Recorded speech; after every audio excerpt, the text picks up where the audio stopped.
The Couple Next Door, written by Peg Lynch and starring Peg Lynch and Alan Bunce.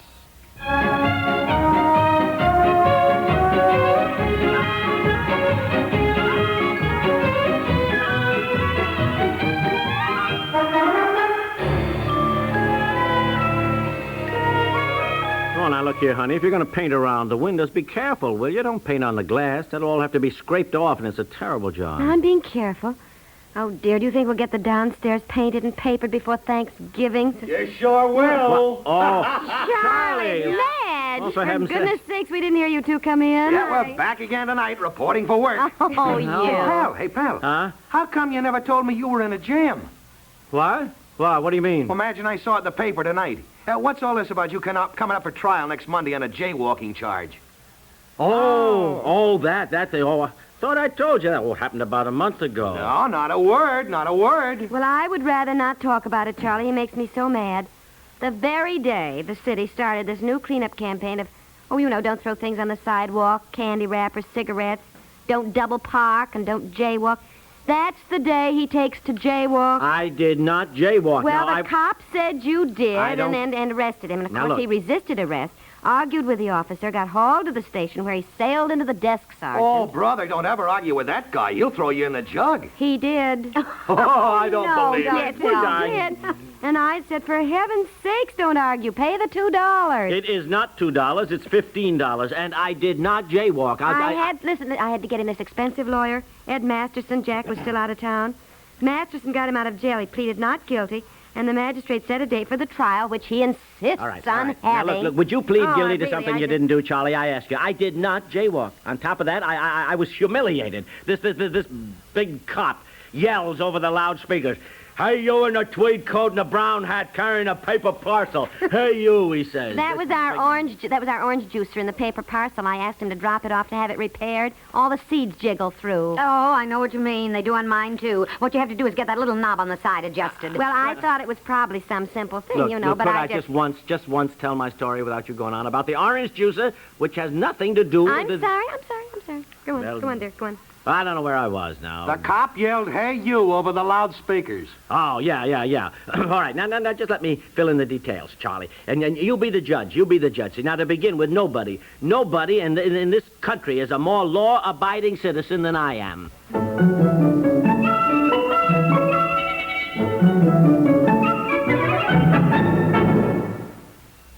You know, the last person anyone would want to be on Saturday is the main character in CBS Radio's spine-chilling drama on Suspense.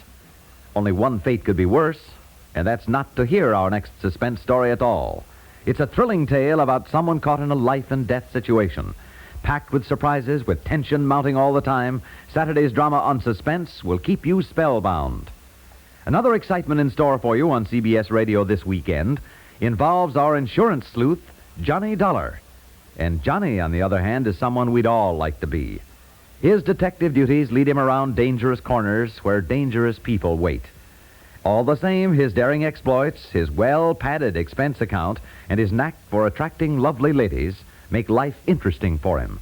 In fact, the only thing we can think of that's better than being Johnny Dollar is hearing his thrilling adventures on CBS Radio every Sunday.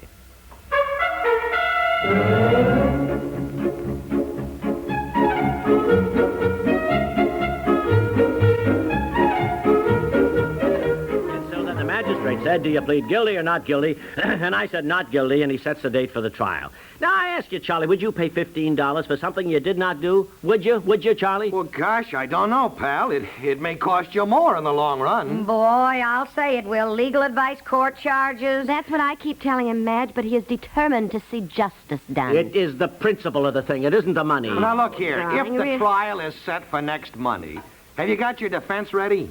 Well, I expect the lawyer has. I've been wanting to talk to him, but he's been out of town. Well, you've got to prove you weren't jaywalking, which it seems to me is going to be rather difficult.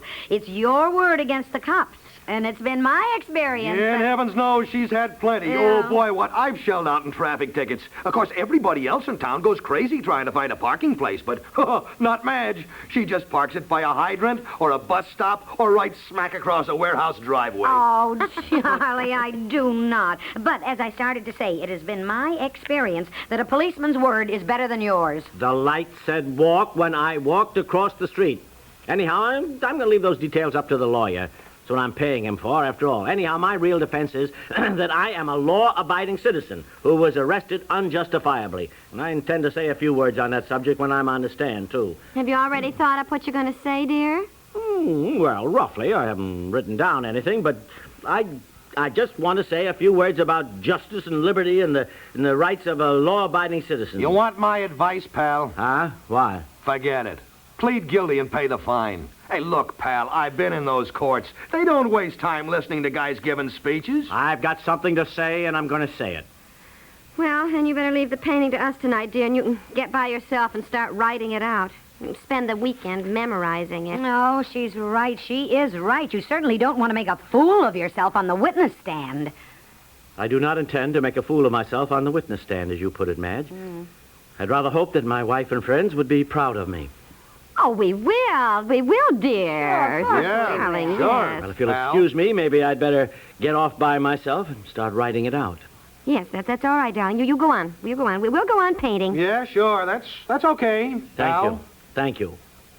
After all, what I have to say will be defending your rights as well as my own.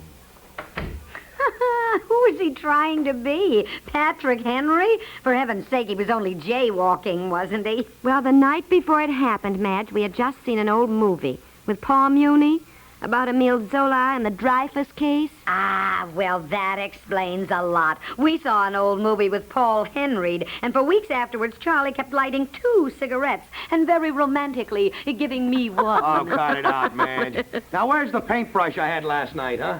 Well, all I can say is you're both wonderful to come over here and do all our painting like this. Oh, darling, we love it. And I think some of the others are coming back tonight, too. Myra and George and Eleanor and Fred. Yeah, the main thing is you're saving money. And are you going to need it? Because he's got himself one mighty expensive lawyer. He'd better win. Oh, dear. Well, let's get on with the painting, and in a little while I'll go in and see how he's doing.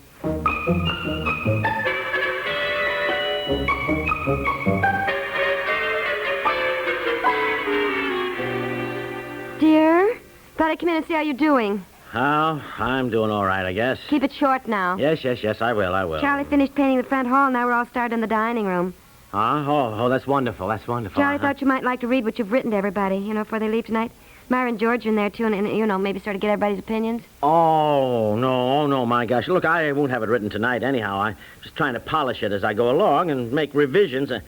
Actually, I've only got the first paragraph that I'm really satisfied with. Uh-huh. Well, read it to me. Oh, no.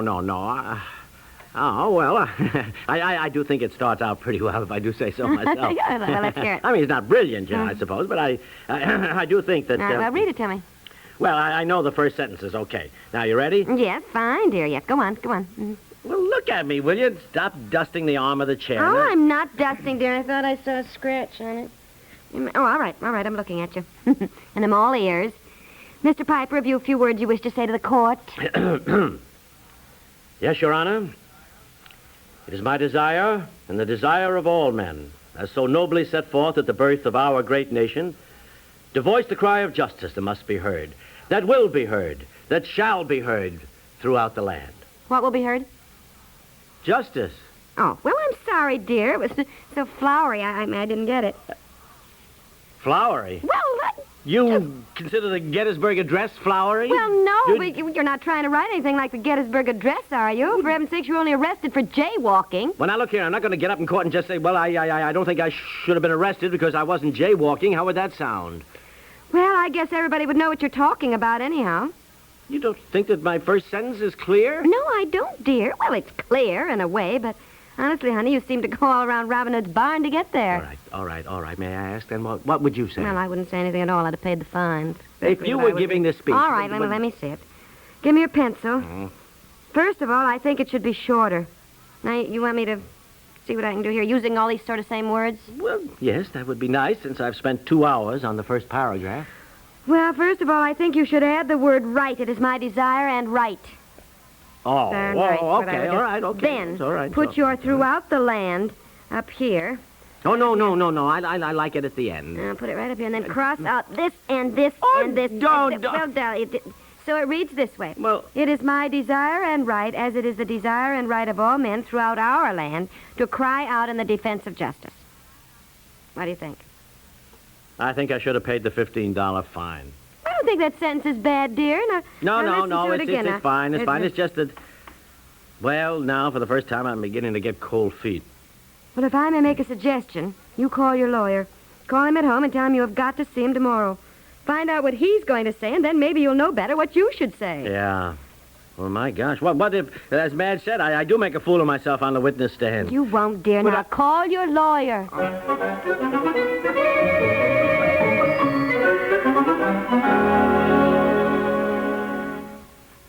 What do you mean he hasn't time to see you? He's your lawyer. What did he say? He didn't say exactly he didn't have time to see me. He just said it wasn't necessary. Said he'd see me outside the courtroom just before the trial. What did he say when you said you were kind of worried? Just laughed. Said not to worry, whatever that means, not to worry. Well, now, dear, he's a very good lawyer, they say, so... I think I'll call him back and find out if it's too late just to plead guilty and pay the fine. Well, dear, it would be more sensible. I know. Sensible. You think so. Charlie thinks so. Madge thinks so. Everybody thinks so. But I didn't want to be sensible exactly. To heck with it. I'll call the guy back and I'll... Well, dear, I really do think it's the... Madge is mixing the kitchen paint. Want you to look at it. Oh, all right. Thank you, Charlie. You are doing the right thing now, dear. Don't you worry about it. Yes, Madge, I'm coming. Yeah, you sure are doing the right thing, pal. And I want to say something to you. I'll make it brief, pal. I'm not one for slushy, sloppy sentiment. But I just want to say that you're all right in my book, pal. You're 1 in a million. Why, what, Charlie? Thanks, but what do you... Well, I've been thinking it over. Huh? You are absolutely right. And you get in there and fight. And I'm going to back you 100%. And by gosh, so will the Kiwanis and the Rotary and the Lions and the Elks. Yes, sir, you leave it to good old Charlie. We'll pack that courtroom Monday morning. We'll send letters. We'll send telegrams. Why, hey, between you and me, pal, you weren't jaywalking, were you? Who, me? No, I was not jaywalking, for Pete's sakes. Then you get up there on the witness stand next Monday morning and say so. You're gonna be great, pal. Just great. Oh, I hope so. Oh, golly, how do I get myself into these things?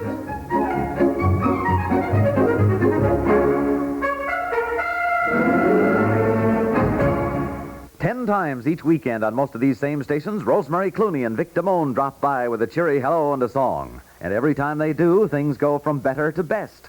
These unabashed optimists are on Saturdays and Sundays adding sparkle to your weekend activities. Their songs are as fresh and friendly as a chrysanthemum on a raccoon coat. Saturdays and Sundays, there's always another refreshing road show starring Rosemary Clooney or Vic Damone on its way to you.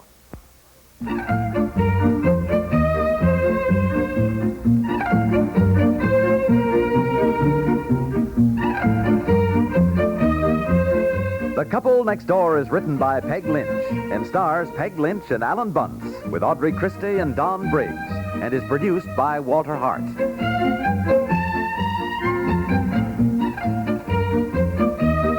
This is Stuart Metz, inviting you to listen again tomorrow for The Couple Next Door.